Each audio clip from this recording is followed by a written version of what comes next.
গোটা বিশ্বকে চমকে দিয়ে আমেরিকা এবার রাতারাতি ডুমসডে মিসাইলের টেস্ট করে বসলো। এই ডুমসডে মিসাইল কিন্তু যে কোনো সাধারণ মানের মিসাইল নয়, এটি নিউক্লিয়ার ক্যাপাবেল একটি মিসাইল, অর্থাৎ সরাসরি ইরানকে তারা পরমাণু যুদ্ধের হুমকি এবং হুঁশিয়ারি কিন্তু দিল। জাপানের হিরোশিমা এবং নাগাসাকি এই দুটো শহরে যখন পারমাণবিক বোমা নিক্ষেপ করা হয়েছিল, সেই ধরনের বোমার যে তীব্রতা তার থেকেও 20% বেশি তীব্রতা কিন্তু এই ডুমসডে মিসাইলের। এবং কিছুটা হঠাৎ করেই আমেরিকা স্পেসিফিক রিজিয়নের কাছে এই ডুমসডে মিসাইলের টেস্ট করে, এবং এই মিসাইল কি ধরনের মিসাইল, ঠিক কিভাবে একটি দেশকে সম্পূর্ণভাবে শেষ করে দিতে পারে, আজকে এই ভিডিওতে তা আলোচনা করবো এবং বোঝার চেষ্টা করব যে আমেরিকা এক্স্যাক্টলি চাইছেটা কি। আরো একটি ইম্পর্টেন্ট আপডেট আমেরিকা থেকে এসছে। আমেরিকার ফিনান্স সেক্রেটারি, আপনারা জানেন, তিনি পরিষ্কারভাবে আজকে হুঁশিয়ারি দিয়ে বলেছেন আজকে রাতে এমন কিছু ঘটনা ঘটবে যা এর আগে পৃথিবী দেখেনি।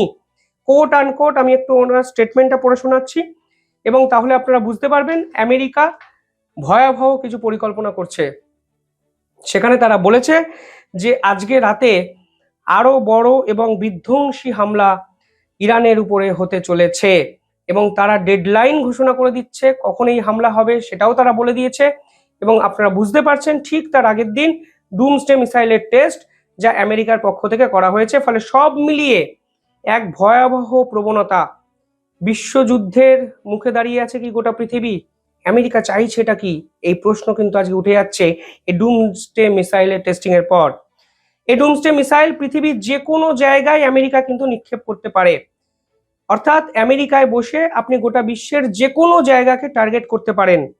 কালকে America California space force base, সেখানে কিন্তু এই মিসাইলের টেস্টিং করে এবং স্পেসিফিক ওশিয়ানের দিকে এই মিসাইল ছোড়া হয়, এবং এই মিসাইল কিন্তু আমেরিকা সাকসেসফুলি কমপ্লিট করেছে টেস্টিংটি।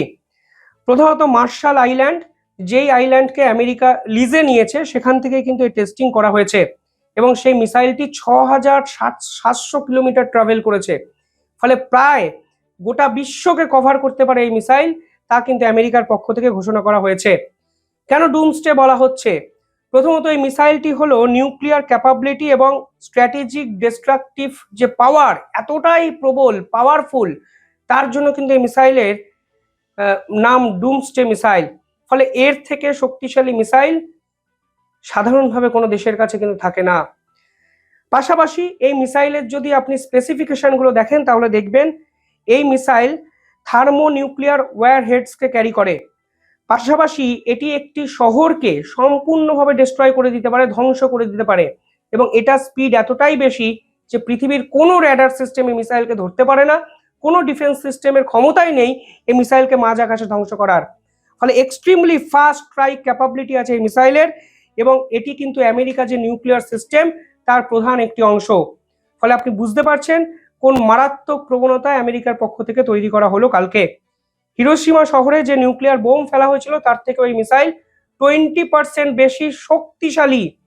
ফলে অনেক বেশি ক্ষমতা এই মিসাইলের, তা কিন্তু আমেরিকা জানে, এবং জানে বলেই হঠাৎ করে এই মিসাইলকে তারা ফিরিয়ে এনেছে। এটি একটি ইন্টারকন্টিনেন্টাল ব্যালিস্টিক মিসাইল, অর্থাৎ আন্তর্দেশীয় নয়, বিভিন্ন মহাদেশকে তারা কিন্তু অ্যাটাকের কেন্দ্রবিন্দুতে নিয়ে আসতে পারে। এটি প্রথম ডিপ্লয় করা হয় 1970 সালে। রেঞ্জ 13,000 কিলোমিটার, এটি স্পিড 24,000 কিলোমিটার প্রতি ঘন্টায়, এবং এটা স্টেজ কিন্তু 3 স্টেজ সলিড ফুয়েল। ফলে স্টেজগুলো কি সেটাও আমি আপনাদের বোঝাবো, আপনারা বুঝতে পারবেন কিভাবে এই মিসাইল সংঘবদ্ধভাবে অ্যাটাক করতে পারে কোনো রাষ্ট্রের উপর। এটা লঞ্চ কিন্তু আন্ডারগ্রাউন্ড থেকে করেছে আমেরিকা, এবং এটার ওয়্যারহেডস নিউক্লিয়ার ক্যাপাবেল। ফলে পারমাণবিক মিসাইল এবং ভয়ঙ্কর একটি মিসাইল। এটা তিনটে ফেজ, যে তিনটে ফেজ যেগুলো বোঝা উচিত সকলের, আমি একটু ছোট করে বলার চেষ্টা করি। প্রথম ফেজটাকে বলা হয় বুস্ট ফেজ। এই বুস্ট ফেজে ইঞ্জিন গরম হতে সময় লাগে নেয় 3 থেকে 5 মিনিট, এবং এই সময় এই মিসাইলের যে স্পিড 20 ম্যাক, সেটা কিন্তু তারা মিসাইল অ্যাচিভ করতে পারে। সেকেন্ড ফেজটাকে বলা হয় মিড কোর্স ফেজ।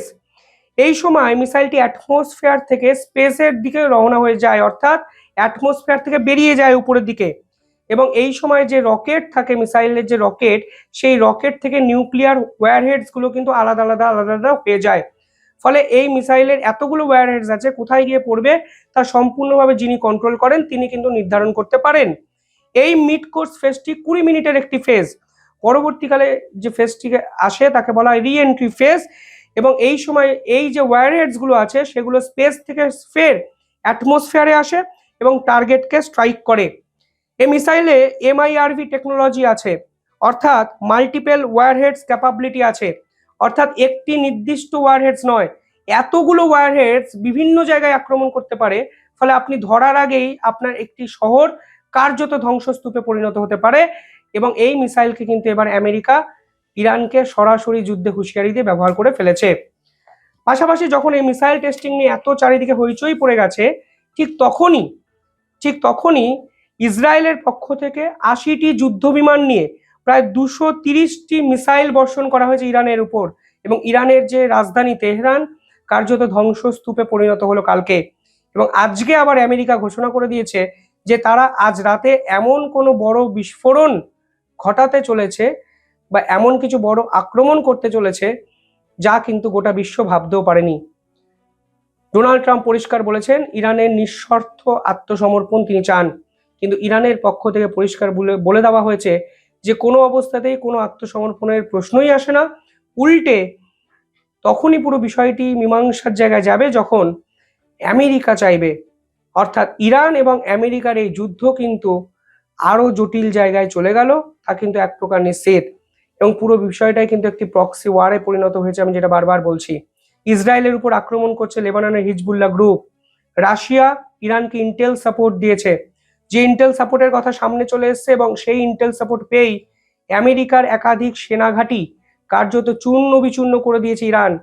এবং কালকে আমেরিকার একটি ট্যাঙ্কারকেও কিন্তু ইরান মাঝ গঙ্গায় মানে মাঝ সমুদ্রে শেষ করে দিয়েছে। সব মিলিয়ে গোটা বিশ্বযুদ্ধের মুখে দাঁড়িয়ে কি পৃথিবী? এবং এই পরমাণু হামলা যদি সত্যিই আমেরিকা ঘটিয়ে ফেলে তাহলে আফটার এফেক্টসটা কি হবে, কি হতে চলেছে, সেটাই এখন সব থেকে বড় প্রশ্ন। ভাবলে অবাক লাগে, এই ডোনাল্ড ট্রাম্প মাস দুয়েক আগে নিজেকে নোবেল পিস প্রাইজের দাবিদার হিসাবে এস্টাবলিশ করতে চেয়েছিলেন, আর আজকে তার যে আন্দোলন, সেই আন্দোলনে গোটা বিশ্ব রীতিমতো আতঙ্কিত, শঙ্কিত এবং কম্পিত। কিভাবে দেখছেন আপনারা পুরো বিষয়টি কমেন্টে জানাবেন। দেখতে থাকুন দ্য ইন্ডিপেন্ডেন্ট বেঙ্গল। ধন্যবাদ।